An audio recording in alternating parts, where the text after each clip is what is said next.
ஒரே மாதத்தில் 9 உயிர்களை காவு வாங்கிய வெள்ளையங்கிரி மலை. முதல் மலை ஏறும்போதே 46 வயது நபரை இழுத்து சென்ற யமன்.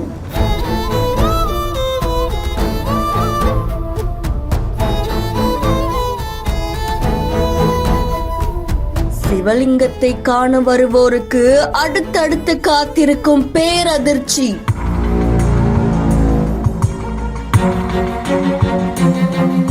கோவை மாவட்டத்துல மேற்கு தொடர்ச்சி மலையில தென்கைலாயம் அப்படின்னு அழைக்கப்படுற வெள்ளையங்கிரி மலை அப்படின்னு இருக்கிறது நம்ம எல்லாருக்குமே தெரியும்.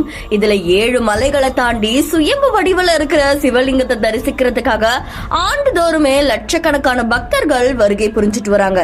இந்த நிலையில தான் மலை ஏற சில பேருடைய உயிர்கள் பறிபோன மாதிரியான செய்திகளும் வெளியாச்சு.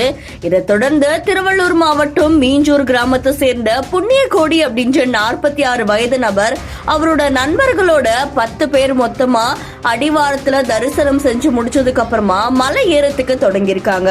அப்போ 1வது மலை ஏறும் போதே இந்த 46 வயது நபருக்கு திடீர்னு மூச்சு திணறல் ஏற்பட்டதா சொல்லப்படுது. இதை தொடர்ந்து அவர் மயக்கம் அடைஞ்சதாகவும் கூறப்படுது. உடன் இருந்தவங்க கீழே அழைச்சிட்டு வந்து 108 ஆம்புலன்ஸ் மூலியமா ஆலந்துறை பகுதியில இருக்கிற பூலவப்பட்டி அப்படின்ற அரசு மருத்துவமனைக்கு அழைச்சிட்டு போயிருக்காங்க. அங்க பரிசோதனை செஞ்ச மருத்துவர்கள் புண்ணியகோடி ஏற்கனவே இறந்துட்டதா தெரிவிச்சிருக்காங்க. இந்த சம்பவம் குறித்து ஆலந்துறை காவல்துறைக்கு தகவல் தெரிவிக்கப்பட்டிருக்கு. உடலை கைப்பற்றின காவல்துறையினரும் பிரேத பரிசோதனைக்காக கோவை அரசு மருத்துவமனைக்கு அனுப்பி வச்சிருக்காங்க. இதை தொடர்ந்து வழக்கு பதிவு செஞ்சு விசாரணையும் மேற்கொண்டு வராங்க அப்படின்னு சொல்லப்படுது. வனத்துறையினர் ஏற்கனவே மலை ஏற பல பேருக்கு அறிவுரைகளை வழங்கின நிலையில இப்படி அடுத்தடுத்து 9 உயிர்கள் ஒரே வருஷத்துல ஒரே மாசத்துல பறிபோனது பலரையுமே அதிர்ச்சிக்குள்ளாக்கியிருக்கு.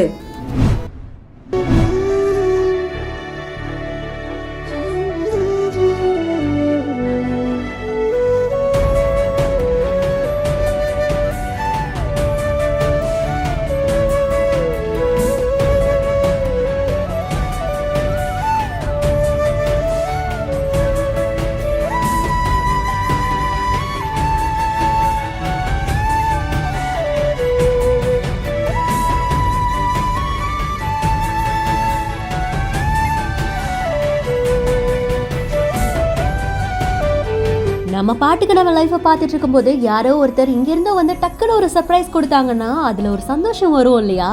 அந்த சந்தோஷம் தான் இந்த வீடியோ.